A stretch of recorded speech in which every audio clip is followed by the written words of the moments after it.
मुझे छुटकारा दिया। सबसे पहले मैं परमेश्वर का धन्यवाद करता हूँ और परमेश्वर के दास और दासी को धन्यवाद करता हूँ। मेरी जीवन की ये गवाही है कि मैं 5 से 6 साल से मैं बीमार में रहता था। बीमार हद से ज्यादा मैं हो गया था, डिप्रेशन में आ गया था। फिर धीरे धीरे मैं व्यभिचार में आ गया। व्यभिचार में आने के बाद फिर मैं बिल्कुल नशा करने लगा। नशा करने के बाद फिर जो है ना, फिर और हद से ज्यादा मैं बीमार होने लगा। फिर मैंने आपको डॉक्टरों को दिखाया। डॉक्टर को जैसे दिखाया तो उन्होंने बताया बहुत सारे प्रॉब्लम है, तुम्हारे लीवर जो है डैमेज हो चुके हैं और तुम्हारे हार्ट जो है वो भी बहुत ज्यादा धड़कते हैं, तुम्हारे हाई प्रेशर है। और मुझे दवाई दिया। दवाई जब उन्होंने दिए, जब खाए हम उसे दवाई को, तो मुझे कुछ बिल्कुल भी असर नहीं होने लगा। और ज्यादा मैं डिप्रेशन में पड़ गया और ज्यादा मैं इमोशनल में हो गया। मुझे समझ में नहीं आ रहा था कि मैं अब आगे क्या करूं, क्योंकि अभी मैं सोच रहा हूं कि अभी मेरा उम्र ही क्या है जो मुझे इस तरह का हालात हो गया है। और मैं हद से ज्यादा डिप्रेशन में, व्यभिचार में, नशों में, गलत संगतियों में पड़ गया था। और जब मैं रात में सोता था तो रात में बिल्कुल अजीब अजीब एक डरावनी सी सपने आते थे। और जब मैं सोता था ना, कभी कभी सपने में रात में मेरा सांसें जो है बिल्कुल अटक जाता था। तो बिल्कुल मुझे समझ में नहीं आता था कि मेरी लाइफ में ये क्या हो रहा है, कोई चीज हो रहा है। और जब डरावने सपने आते थे तो आप बहुत डर जाते थे। जब सुबह होता था बहुत ही डर जाते थे, घबरा जाते थे कि हाँ। ऐसा क्यों हो रहा है मेरे लिए। बिल्कुल। तो फिर आगे क्या हुआ? फिर जो है ना, मुझे समझ में नहीं आ रहा था। अब मुझे समझ में मतलब मेरे दिमाग में यही चल रहा था कि अब मेरी मृत्यु तय है, कि अब मेरा जीवन यहीं से समाप्त हो चुका है। अब मेरे आगे कुछ दिख ही नहीं रहा था कि मैं कहाँ जाऊं, क्या करूं, क्योंकि मैंने 2-4 डॉक्टरों को दिखाया, दवाई खा रहे थे, लेकिन उससे कुछ बिल्कुल भी फायदा नहीं मिल रहे थे। पैसे भी बर्बाद हो रहे थे, खर्च हो रहे थे। और जो मैं कमा रहा था घर पे भी नहीं दे रहा था, वो हमारी बीमारी में खर्च हो रहे थे। घर वाले भी कहते थे तुम कमाने गए हो वहां पर, तो तुम कमा रहे हो क्या कर रहे हो, हमें भी पैसे नहीं दे रहे हो। और तुम कहते हो कि मेरे पास पैसे नहीं है। और मैं डर के मारे बता भी नहीं था कि मेरे हालात ऐसे है वैसे है, मैं ऐसे करता हूँ, नशे करता हूँ, विचार करता हूँ। मैं बिल्कुल घर में भी नहीं बताता था और चिड़चिड़ापन रखता था। अगर यदि कुछ ज्यादा पूछता था तो मैं अपने मम्मी पापा से लड़ लेता था, झगड़ता था। और मैं एक नंबर का लड़ाकू इंसान था, एक नंबर का। किसी से छोटी सी बात अगर मुझे कुछ कोई कह देता था, मैं उनसे तुरंत लड़ जाता था। और मेरे गाली, जैसे इंसान का ये होता है ना, हिंदी एक लैंग्वेज होता है, उसी तरह जो मेरी गाली थी वो सबसे जो है ना ये था। मैं छोटी से छोटी बात में गाली दे देता था, बिल्कुल गाली मार में लगा, बीच को जो भी मेरे सामने जो कुछ आता था मैं बक देता था। और कोई भी आ जाए मैं उनसे लड़ जाता था। अब मैं अपने जीवन से बिल्कुल परेशान हो गया था और मुझे समझ में नहीं आ रहा था कि मैं करूं तो करूं क्या, जाऊं तो जा पाऊं। अब मुझे बिल्कुल समझ में नहीं आ रहा था। फिर जब मैं कंपनी में काम कर रहा था तो चर्च के विश्वासी ने मुझे सुसमाचार सुनाया। टाइम हो गया था आपकी ऐसी हालात में? 5-6 साल हो गए थे। 5-6 सालों में आप लगातार ऐसे ही बने रहे? जी बिल्कुल ऐसे ही बने रहे। और जब क्या हुआ आपकी चर्च ऑफ ग्लोरी के बारे में कैसे मालूम हुआ आपको? तो चर्च के विश्वासी ने मुझे बताया कि उन्होंने मुझे सुसमाचार सुनाया, लेकिन मैं उस चीज को इग्नोर कर दिया ना। तो फिर मुझे थोड़ा सा ये था कि सुने थे कि वहां पर लोग जाते हैं, अच्छे होते हैं, चंगे होते हैं। तो जैसे ही मेरा चर्च के विश्वासी ने मुझे सुसमाचार सुनाया तो मैंने इग्नोर किया। भाई तू मेरे पास नहीं आना, तू अंग्रेजों का खुदा को मानता है, परमेश्वर को मानता है, मेरे पास मत आना, मैं किसी को नहीं मानता। और आपने इग्नोर कर दिया, उसको हटा दिया, इग्नोर कर दिया। लेकिन जब आपने लिखा है कि उसके बाद आपकी लाइफ और काफी प्रॉब्लम में हो गई, तो इग्नोर करने के बाद मेरी लाइफ में क्या हुआ, और ज्यादा मैं बिस्तर पे पड़ गया। हफ्ते में 1 से 2 दिन काम करना, उसके बाद बिस्तर में पड़े रहना। मुझे समझ में नहीं आ रहा था कि अब मैं करूं क्या करूं, नहीं करूं, मुझे बिल्कुल समझ में नहीं आ रहा। एक ही चीज दिख रहा था मेरे आगे, सिर्फ क्या दिख रहा था, वो है मौत। इसके अलावा मुझे कुछ नहीं दिख रहा था। सिर्फ यही मेरे दिमाग में गुजरा था कि तू जब तुम्हारे मौत हो जाएगा तब तू कल्याण हो जाएगा, तब तू इस बेरे से तू पार हो जाएगा। तो फिर मैं सोचा कि वो जो चर्च के विश्वासी थे उन्होंने मुझे जो ये सुसमाचार सुनाया, तुम तो चलो देख लेते हैं वो अंग्रेजों का खुदा क्या होता है, नहीं होता। चर्च में गए, फिर आए, फिर एक झटके से नहीं आया। उन्होंने कहा ठीक है मैं जाऊंगा अगले संडे।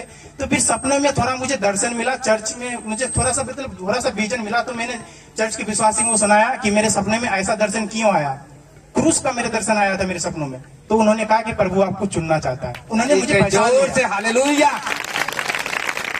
इनकार करके देखो प्रभु यीशु मसीह को, हालेलुया।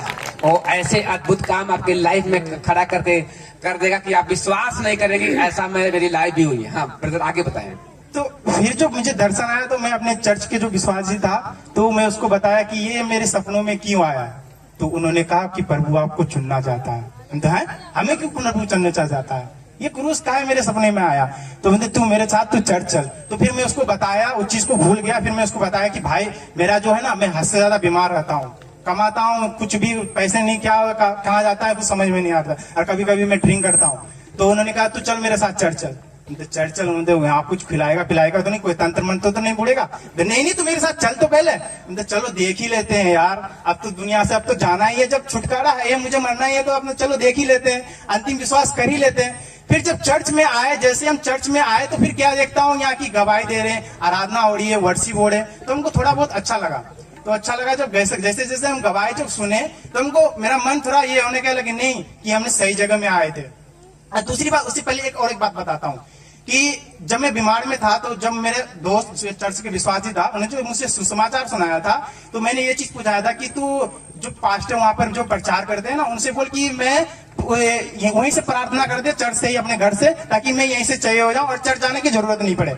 तो उन्होंने क्या किया, उन्होंने मुझसे एक ही बात कहा कि जब मोबाइल खराब होता है तो कहाँ जाता है, तुम तो सर्विस सेंटर। तो उसी तरह चर्च एक सर्विस सेंटर है, तू चलो मेरे साथ। तो ठीक, हम तो चलो ठीक है, हम तो चलो चली जाते हैं यार, हम तो सही है, चलो देख ऐसे तो क्या है नहीं है मुझे समझ में नहीं आ रहा, हम तो चलो। फिर चर्च में आए, गवाही देखे, वर्शिप सुने, यहाँ की आराधना प्रार्थना वचन को सुने।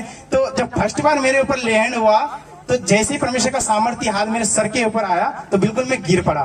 तो गिर पड़ा तो मुझे ये चीज समझ में नहीं आ रहा था कि मैं क्यों गिर गई है। हम तो करंट का झटका उटका तो कहीं नहीं मारा हमको कहीं से, तो मैं बिल्कुल मतलब जो है ना गिर पड़ा, गिर गया उठे खड़ा। तो फिर मैं चारों तरफ देखा, हम तो यहाँ तो कुछ भी नहीं है, परमेश्वर का सिर्फ हाथ ही, वो मतलब इन्होंने मुझे सिर्फ हाथ, सर पे हाथ ही रखा था, तब भी मैं गिर गया। तो गिरने के बाद फिर क्या हुआ, फिर धीरे धीरे मुझे शरीर जो है ना, मेरे शरीर बिल्कुल हल्का होने लगा।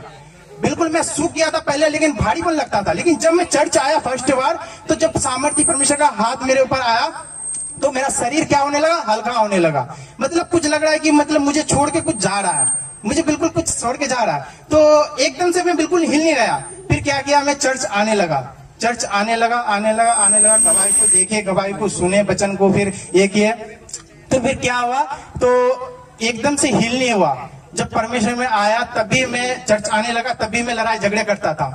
और तब फिर मैं, उन्होंने बताया चर्च के विश्वास मेरे साथ ऐसा क्यों हो रहा है। मैं वहां जब जाता हूँ तो तभी थोड़ा बहुत तो अच्छा लगता है, लेकिन मैं पूरी तरीके से छुटकारा को महसूस क्यों नहीं करने पा रहा हूँ। तो उन्होंने कहा तो फास्टिंग रख, तो शनिवार को क्या कर, फास्टिंग रख एक पूरे दिन।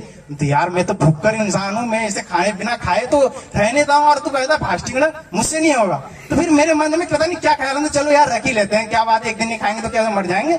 तो चलो कोई बात नहीं, मैं तो एक दिन फास्टिंग रखते हैं। तो एक दिन मैंने फास्टिंग रखा पूरे दिन। फिर परमेश्वर की दया देखो कि मैं पूरे दिन ऐसे ही रह गया, पूरे दिन ऐसे मैं भूख भी नहीं लगा, मैं तो ताजे भैया खाना भी नहीं खाया, लग रहा है कि पूरे में खाया हुआ हूँ। तो फिर धीरे धीरे मैं फास्टिंग रखना शुरू किया। सुनने करने के बाद क्या हुआ कि जैसे हम धीरे धीरे चर्च आने लगे, 1 महीना हुआ, तो जो हम जिस बेरे में रहते थे उस बेरा का जो लोग थे, तू कहाँ जाता है संडे टू संडे, हम तो चर्च जाता हूँ। तो ये तू क्रिश्चियन बन गया रे। नहीं मैं क्रिश्चियन का, मैं तो हिंदू परिवार से हूँ, मैं हिंदू हूँ, मेरा अहमित नाम है। हालेलुया। इसके बाद आप लगातार चर्च ऑफ ग्लोरी में आने लगे। जी, जी। आपकी लाइफ धीरे धीरे चेंज होने लगी जी। और आज क्या आपकी लाइफ है बताएं। तो जो जैसे ही मैं आने लगा तो और ज्यादा लोग विरोध करने लगा चर्च में। हम तो यार वहां जाता, जब आप ठीक होने लगे, चलो विरोध होने लगे कोई बात नहीं, फिर भी आप प्रभु में अड़े और खड़े रह गए। जो आपने लिखा है, पहले आप नशे बहुत करते थे। नशे में क्या क्या नशा करते थे आप? नशे में सिर्फ ड्रिंक करता था, बियर वेयर पीता था, और लड़ाई झगड़े सारी। हाँ, 5 साल ऐसे लगातार आप बने रहे। जी। जब 5 साल लगातार बने रहे, आपकी लाइफ लगातार प्रॉब्लम में और प्रॉब्लम होती रह गई सुसमाचार सुनने के बाद, और आपने विरोध किया। लेकिन फिर जब परमेश्वर के आत्मा ने आपके दर्शन में आया, जब आप चर्च में आने लगे, तो आपकी लाइफ चेंज होने लगी। लेकिन उससे पहले आपने लिखाया था कि जो मैं इस तरह से इनकार किया था, जब दर्शन हुआ तो दर्शन आने के बाद जब यहाँ आए, जब ले हैंड परमेश्वर के दास जब सामर्थ्य प्रार्थना आपके ऊपर किए, तो जैसे लगा कि आपके शरीर से, बॉडी से कुछ छोड़ के निकल गई है। उसके बाद आपकी लाइफ धीरे धीरे सही होने लगी। फिर आपने फास्टिंग किया। इसके बाद जो लड़ाई झगड़े सब कुछ खत्म हुए, दुष्ट आत्मा जो अटैक करती थी वो निकल गई आपकी लाइफ से। और आपने इसके बाद जो उस टाइम क्या लोग कहते थे आपके बारे में जब लड़ाई झगड़े करते थे? तो लोग, जब हम चर्च आने से पहले जब हम लड़ाई झगड़े करते थे तो लोग यही कहता था कि तू निठल्ला है, तू 1 नंबर का कमीना है, तू 1 नंबर का, तू बेकार इंसान है, तू पढ़े लिखे कितना पढ़ा लगा, हम तो इंटर पास किए हैं, तो तू बेकार है, तू पढ़े लिखे हुए भी तू अनपढ़ गवार है। घर पे भी मुझे कहता था तू बेकार, एक बेकार तू लड़का तू जन्म लिया है। तो सही में यार कभी कभी अपने जीवन में मतलब बहुत मतलब ये करता था यार। लाइफ में बिल्कुल निराशा हो गई। आपके घर परिवार वालों ने बोला कि 5 साल से तू लुधियाना में कमा रहा, लेकिन एक भी पैसा तेरे पास बचता नहीं है, तू करता क्या है? जी, आपने सारे पैसे को नशे में उड़ा देते थे, ऐसे दूसरे हालातों में उड़ा देते थे, और आपके जो गंदे सपने आते थे, विचार में पड़ गए थे, लड़ाई झगड़े में पड़ गए थे, ये लगातार होते बढ़ते चले गए थे। इसके बाद जब प्रार्थना हुई, इसके बाद धीरे धीरे कम होने लगे, फिर आगे क्या हुआ था? तो बिल्कुल मतलब चर्च जब आने लगे यहाँ पर हम तो देखे यहाँ के माहौल, लेकिन हम जब यहाँ आने लगे तो लोग विरोध करने लगे, लोग हद से ज्यादा मेरा विरोध करने लगे, और बिल्कुल मतलब ऐसे देख रहे थे लगता है कि कोई मैं चोरी या डाकू किसी को मर्डर करके आ रहा हूँ, ऐसे लोग देख रहे थे हमें। जब हम चर्च से जब रूम जाते थे, कमरे जाते थे, तो लोग हमको इस तरह से देखते थे, लगता है कि कोई ये मैं मर्डर करके आया हूँ किसी का, या किसी का खून करके आया हूँ, इस तरह से लोग देखते थे। और लोग कहते थे तू बेकार हो गया है, तू बेकार हो गया है यार, तू बेकार हो गया है, तू मतलब कहीं का वही ना रहा। यार समझ में नहीं आ रहा है कि मैं वहां जा रहा हूँ, क्या हो रहा है नहीं हो रहा है, लोग क्यों विरोध कर रहे हैं। वहां तो सही चीज दिखा रहा है, बता रहा है, परमेश्वर के बारे में बता रहा है, अच्छी वर्शिप हो रही है, प्रार्थना हो रही है, गवाही भी दे रहे हैं। वहां कहाँ कुछ बता रहा है, कोई तंत्र मंत्र नहीं हो रहा है, ना कुछ ये दे रहा है, कोई अगड़म बगड़म, ना कोई दवाई खिला रहा है। वहां तो बिल्कुल सही हो रहे। और उतने जब हम विश्वास में जब धीरे धीरे आ रहे थे, तो उतने मेरे अंदर समझ में नहीं था कि इंसान को कोई अगर खिलाफ कर रहा है तो उसको क्या जवाब दो। यानी जब आप अच्छे होने लगे, तब तक विरोध आपका बढ़ने लगे, लेकिन आप परमेश्वर में अड़े और खड़े रहे, परमेश्वर की हजूरी में बने रहे, लगातार आप चर्च में बने रहे। परमेश्वर की हजूरी में बने रहने के कारण आप जितने नशे थे, जितनी गलत संगति थी, लड़ाई झगड़े थे, सबसे आपको परमेश्वर ने छुटकारा दिया। तारीफ करें, जोर से अपने हाथों को उठाते हैं। आप लोग विश्वास करें, आपका आना सेम नहीं। आज जैसा कि आप सभी लोग जानते हैं, आज छुटकारे की मीटिंग है। आज आपका आना सेम नहीं होगा, विश्वास करके रिसीव करेंगे। जैसे ही आप इस भवन से जब जाएंगे, अपने बड़े छुटकारे को लेकर जाएंगे। जैसे इस भाई की जिंदगी में परमेश्वर ने गलत संगति, दुष्ट आत्मा, लड़ाई झगड़े, व्यभिचार से आजाद किया, विरोध से आजाद किया, वैसे ही आपकी जिंदगी में परमेश्वर अद्भुत कार्य करे। समझे, जोर से अपने हाथों को उठाए, तालियों को बजाए, जोर से धन्यवाद करते हैं। हालेलुया। तो उसके बाद क्या हुआ कि जब मैं चर्च में आने लगा, कंटिन्यू 1 महीने हुआ था मेरे चर्च में आने हुए। फिर क्या हुआ, तभी थोड़े थोड़े मेरे अंदर अटैक होता था। तो अटैक होने के बाद तो कंपनी में क्या हुआ, एक बूढ़े बुजुर्ग से मैंने लड़ाई कर ली है, बहुत ज्यादा लड़ाई कर ली है मैंने। लड़ाई करने के बाद जो है ना, फिर अंदर आया, जब रूम आया तो बहुत मैंने अपने आप को मतलब अजीब सा महसूस होने लगा। महसूस होने के बाद क्या हुआ कि मैंने प्रार्थना की, प्रभु मुझे मतलब नम्र बना। मैंने प्रभु से बहुत विनती की, प्रार्थना किया, फिर नम्र बना। इस विषय में जब प्रार्थना जैसे ही कर रहे थे तो क्या हुआ, फिर उल्टे दिन क्या हुआ, और ज्यादा मुझसे बेइज्जती कर दिया। लोग मुझसे और ज्यादा बेइज्जती कर दिया कि तू बेकार हो गया, ऐसे हो गया। तो फिर परमेश्वर से मैंने कहा कि परमेश्वर, मैं कह रहा था कि मुझे नम्र बना, परंतु आपने और ज्यादा मेरी बेइज्जती की है, ये क्या हो रहा है। तो परमेश्वर ने कहा कि ये तुम्हारा प्रार्थना का उत्तर है, जब तक तू सहना ना सीखेगा तब तक तू सही नहीं होगा। तो परमेश्वर ने इस जरिए फिर मैं आते रहा, चर्च आते रहा, बिल्कुल। फिर अपना धीरे धीरे अपना जीवन फिर परमेश्वर को समर्पित कर दिया। फिर बपतिस्मा ले लिया।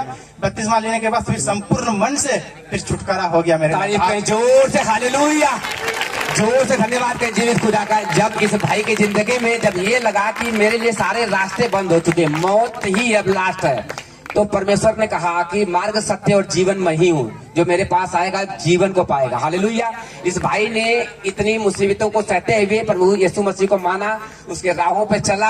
आज देख सकते हैं तमाम प्रॉब्लमों से परमेश्वर ने आजाद किया। इस बड़ी गवाही के लिए, इस बड़े छुटकारे के लिए जोर से धन्यवाद करें, अपने हाथों को उठाते हुए जोर से हालेलुया, हालेलुया। तो लास्ट में क्या कहना चाहते हैं लोगों को?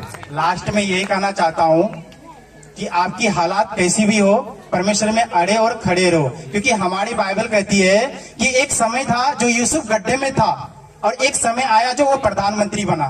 जोर से हालेलुया, जोर से अपने हाथों को जोर से धन्यवाद करते हैं। सब खड़े होकर इस बड़ी गवाही के धन्यवाद करें। परमेश्वर के दास और दासी भी हमारे बीच में जोर से धन्यवाद करें। हालेलुया आज की गवाहियों के लिए।